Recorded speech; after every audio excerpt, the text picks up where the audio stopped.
Olá e bem-vindos a mais uma análise aqui no nosso programa. Hoje o material que a gente vai desbravar olha, simplesmente fascinante. É denso, é provocador. E conecta áreas que, assim, a gente normalmente não vê juntas, né? Exatamente, a gente está falando de uma tese de mestrado do MIT de 2023. Foi escrita por Jason P. Lowery, que é major na Força Espacial dos Estados Unidos, e o título já dá uma ideia do peso da coisa. Software Power, uma teoria inovadora sobre projeção de poder e a relevância estratégica nacional do Bitcoin. E é muito importante deixar claro desde o início, essa não é mais uma tese sobre o preço do Bitcoin ou, sei lá, se ele vai substituir o dólar. O argumento do Lowery é muito mais fundamental. É outra camada de análise. Totalmente. Ele nos pede para esquecer a economia por um momento e começar pela biologia, pela física e pela estratégia militar para entender o que o Bitcoin realmente representa. Perfeito. Então, a nossa missão aqui vai ser descompactar essa teoria. Ela traça uma linha reta que começa, acredite, na competição entre predadores e presas há bilhões de anos e vai até a guerra cibernética e o impasse nuclear de hoje. A proposta é ousada. É entender o Bitcoin não como dinheiro, mas como uma nova forma de guerra. Uma guerra, é importante dizer, não letal. Então, vamos mergulhar nisso. Vamos lá. E o ponto de partida, como você falou, não são os computadores. É a vida em si. A tese introduz um conceito que é, assim, a base de todo o argumento. É a razão-benefício-custo de ataque. Em inglês, BCRA. Ok, razão, benefício, custo de ataque. Vamos desdobrar isso um pouco. Parece algo saído direto de um manual de estratégia militar. E é bem por aí, mas a aplicação é universal. A ideia é surpreendentemente simples, mas muito poderosa. Todo organismo, sabe, de uma ameba até o império, tem essa razão. Todo organismo. Todo. O benefício de ataque é o valor dos recursos que ele tem. Pode ser comida, território, dados, qualquer coisa de valor. E o custo de ataque é quanta energia um predador precisa gastar para tomar esses recursos. É a dificuldade, o perigo de atacar. Ah, entendi. Então, um organismo com um BCR alto seria tipo um filhote de gazela sozinho na savana. Benefício alto porque é comida fácil e um custo de ataque baixíssimo. É o alvo perfeito. Já um rinoceronte adulto seria o oposto. O benefício de caçá-lo existe, mas o custo, o risco de sair ferido ou morto, é proibitivo. Exatamente. E isso nos leva ao que o Lowery chama de o dilema do sobrevivente. Olha que interessante. Para prosperar, qualquer ser vivo precisa acumular recursos, o que, claro, aumenta seu benefício de ataque. Só que ao fazer isso, ele vira um alvo mais gustoso, digamos assim. Vira um alvo mais atraente. Então, a única estratégia de sobrevivência que funciona no longo prazo é garantir que as suas defesas, o seu custo de ataque, cresçam mais rápido do que os seus recursos. É o velho dilema, né? Se alguém guarda uma fortuna debaixo do colchão, o benefício de atacar é altíssimo, mas a defesa, o custo de atacar é quase nulo. É pedir para ser roubado. A tese está aplicando essa mesma lógica para tudo. Para tudo. E ele usa essa lente para analisar a história inteira da vida na Terra. Até a cooperação, por exemplo. Porque os peixes formam cardumes ou os pássaros voam em bando. Para se protegerem. Pois é. Lower descreve isso como uma tática de projeção de poder. Individualmente, eles são alvos fáceis, mas juntos eles somam seus custos de ataque. O grupo se torna exponencialmente mais difícil de ser predado do que a simples soma das partes. A segurança coletiva. Isso, a segurança emerge dessa união de forças. Ok, essa base biológica está bem clara. Mas como é que a gente sai dos cardumes e chega na civilização humana? Em leis, governos e, finalmente, no Bitcoin. Parece um salto bem grande. É um salto, mas a tese constrói essa ponte de forma muito cuidadosa. Enquanto os animais resolvem suas disputas de poder basicamente com força física, bruta, garras, dentes, tamanho, os humanos inventaram algo completamente novo. Que seria? O poder abstrato. São sistemas que existem assim puramente na nossa imaginação coletiva. Leis, religiões, governos, títulos de propriedade, hierarquias sociais. Essa distinção é a chave de tudo, eu acho. A tese dá um exemplo ótimo. Ela compara o poder de uma piloto de caça, a capitã Eastman, com o de um juiz da Suprema Corte, o chefe de justiça Dudley. É uma comparação brilhante. O poder da piloto é físico, é autoevidente. Um caça se movendo a Mach 2 é uma demonstração de poder inquestionável, limitada apenas pelas leis da física. Já o poder do juiz? É imaginário. Ele só existe porque todos nós coletivamente concordamos em acreditar que a decisão dele tem força. Se amanhã todo mundo decidisse ignorar o juiz, o poder dele desapareceria. E essa invenção, o poder abstrato, foi um divisor de águas para a nossa espécie, né? Com certeza. É muito mais eficiente, energeticamente falando, resolver uma disputa de terra com um documento num cartório do que com uma briga de facão. Permitiu que a gente cooperasse em escalas gigantescas e construísse civilizações. Mas, e esse é o ponto crucial da tese, esse sistema tem uma falha de segurança catastrófica. E qual seria essa falha? Pelo fato dele ser baseado em crenças, em regras imaginárias, ele pode ser explorado por dentro. As regras podem ser distorcidas, corrompidas, reescritas por quem está no controle do sistema. O poder abstrato é vulnerável à manipulação interna. Exato. Quem faz as regras pode usá-las para benefício próprio sem precisar gastar energia física para isso. É um sistema que já nasce, digamos, hackeável. O que nos leva a um padrão que a gente vê se repetindo na história, né? Uma civilização fica rica, próspera, acumula um benefício de ataque gigantesco. Fica muito atraente. E aí ela começa a confiar cada vez mais nas suas leis, nas suas instituições, no seu poder abstrato. E com isso, ela negligencia o seu poder físico, suas defesas reais. O custo de ataque dela diminui. E o BCRA dela vai para a Lua. Ela se torna um alvo irresistível. Eventualmente, ela ou é conquistada por uma nação vizinha mais agressiva, que ainda valoriza o poder físico, ou ela simplesmente desmorona sob o peso da própria corrupção interna. Quando as elites hackeiam o sistema de poder abstrato a ponto de ele parar de funcionar para o resto da população. É o ciclo de ascensão e queda dos impérios, mas visto por essa ótica de custo e benefício de ataque. Perfeitamente colocado. Só que esse ciclo parece ter encontrado um teto no século XX. Algo mudou as regras do jogo de forma definitiva. Sim, e esse algo foram as armas nucleares. A invenção da bomba atômica criou o que a tese chama de impasse cinético. A guerra em grande escala entre superpotências, que era a forma tradicional de resolver essas disputas de poder físico, se tornou impraticável. Por causa da destruição mútua assegurada. Ninguém pode vencer uma guerra nuclear total. Simplesmente não há vitória possível. Exato.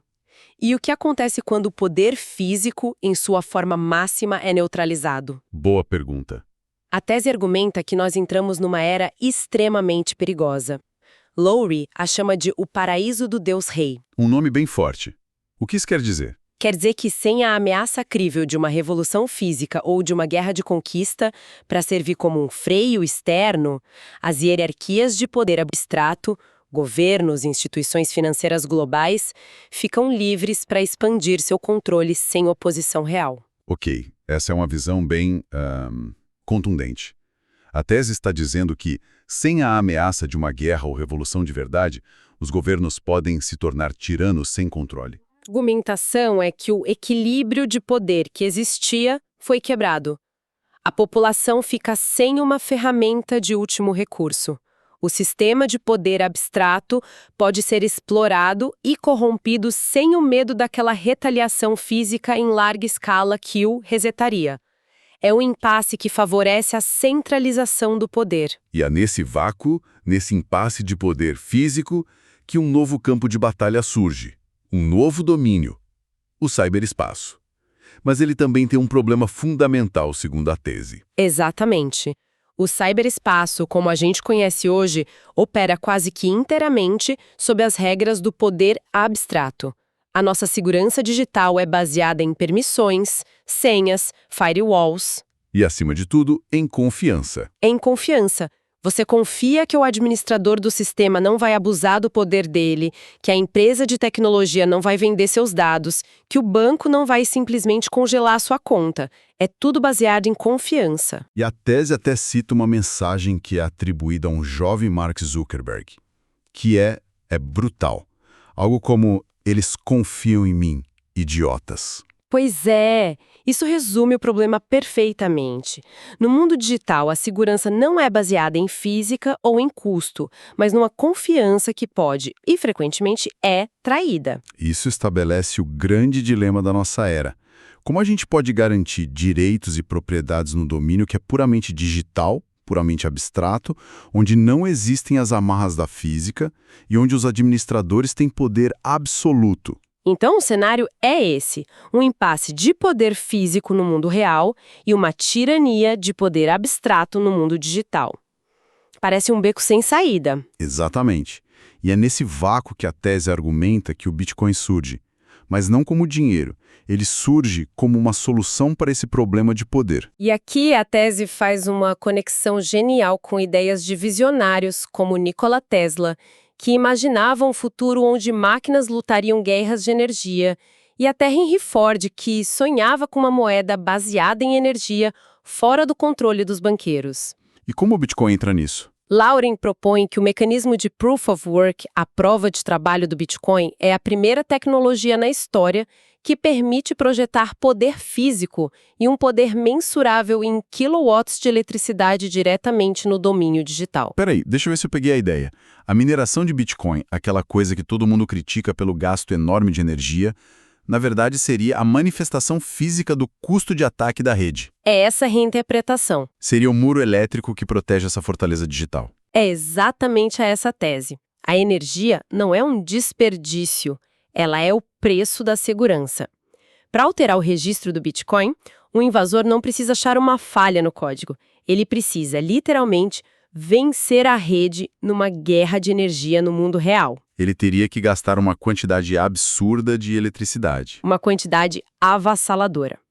A prova de trabalho ancora o sistema digital, que é abstrato, numa realidade física termodinâmica, inviolável. Isso muda tudo. Então, não é um mecanismo de consenso baseado em lógica, como a gente costuma pensar. Não, é um mecanismo de segurança baseado em física. Lowry chama isso de um domo eletrocibernético. Qualquer informação ou ativo digital que você coloca debaixo desse domo herda essa segurança física. A prova de trabalho força os adversários a competirem num jogo de gasto de energia, que é caro e limitado pelas leis da física. E em vez de um jogo de exploração de código, que é barato e abstrato, é uma mudança de paradigma total na segurança digital. E isso nos leva à analogia final da tese, que para mim foi a mais poderosa de todas. A ideia do Bitcoin como um protocolo de chifres humano. Ah, essa analogia é brilhante. Vim direto da biologia evolutiva. Pensa nos cervos, nos alces. Os chifres não evoluíram primariamente como armas para matar outros machos. Se fosse para matar, seriam mais como lanças, né? Pontiagudos. Exato. Em vez disso, eles evoluíram como ferramentas para uma competição ritualística. É uma forma de exibição de força. Certo.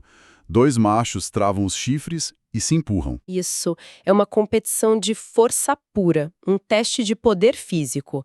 O vencedor é determinado de forma clara, objetiva e, o mais importante, com danos mínimos. É uma forma de estabelecer hierarquia e resolver disputas por recursos sem precisar lutar até a morte, o que seria péssimo para a espécie. Os chifres são um protocolo de resolução de conflitos não letal. Uau! Peraí, essa analogia dos chifres é fantástica. Então a tese está dizendo que, em vez de duas nações se bombardearem, elas poderiam, metaforicamente, travar seus chifres numa competição de hash rate? Numa guerra de hash, exatamente. Para ver quem tem mais poder real, mais energia por trás de suas reivindicações, e o resultado seria um vencedor claro, sem uma única vida perdida. Isso muda completamente o jogo. Essa é a essência do conceito de software, a guerra suave. Imagine uma disputa internacional sobre sanções financeiras. Em vez de escalar para uma guerra de verdade, as nações poderiam competir para ver quem consegue dedicar mais poder elétrico real para minerar Bitcoin. Seria uma projeção de poder matematicamente verificável e não violenta. E o subproduto dessa guerra não seria destruição, cidades em ruínas e vidas perdidas. O subproduto seria uma rede de computadores global cada vez mais segura. Uma competição de poder cinético, a guerra tradicional, leva à destruição mútua. A competição de poder elétrico, a software, levaria, em teoria, à preservação mútua e ainda fortaleceria uma infraestrutura digital global. Então, quando a gente junta todas as peças, o que isso significa? A análise do Lowery nos força a olhar para o Bitcoin e para a tecnologia em geral de uma forma radicalmente diferente. Completamente. Não é sobre finanças descentralizadas. É sobre a evolução da projeção de poder. A teoria sugere que o Bitcoin é a resposta evolutiva natural para dois grandes problemas do nosso século. O impasse nuclear, que neutralizou o poder físico em grande escala, E a vulnerabilidade de um mundo cada vez mais digitalizado, que opera sobre as regras frágeis do poder abstrato. então a segurança nacional e a soberania no futuro podem não depender só de mísseis e exércitos, que é o poder cinético, ou de leis e diplomacia, que é o poder abstrato. Pode depender também de forças de hash, da capacidade de uma nação de projetar poder elétrico no ciberespaço. O controle desse domínio pode se tornar tão estratégico quanto foi o controle dos mares ou do ar no passado. E francamente, quando paramos para pensar nisso, é uma mudança de paradigma gigantesca, né? A ideia de que uma competição por poder computacional pode ser uma alternativa à guerra real parece ficção científica. Mas a tese argumenta que a estrutura para isso já está sendo construída agora mesmo. E isso nos deixa com uma reflexão final que me parece a mais provocadora de todas. Se essa teoria estiver, assim, mesmo que parcialmente correta, todo o debate público sobre o consumo de energia do Bitcoin, Está completamente equivocado. olhando para o lado errado. Completamente. A pergunta deixa de ser: por que o Bitcoin gasta tanta energia? A pergunta passa a ser: o que nós estamos comprando com essa energia? E a resposta, segundo Lowery, não é um sistema de pagamentos digitais. É um sistema de segurança global e um protocolo de resolução de conflitos não letal. O que nos deixa com a pergunta final, que fica no ar. Quanto vale um sistema que tem o potencial, mesmo que teórico, de resolver disputas globais sem derramamento de sangue? O custo em energia começa a parecer diferente sob essa perspectiva. Sem dúvida. É um cálculo totalmente novo. Para quem quiser explorar cada detalhe dessa teoria fascinante, recomendamos fortemente a busca pelo documento completo Software, de Jason Lowery. Esperamos que esta nossa análise tenha sido esclarecedora e provocado novas ideias. Até a próxima!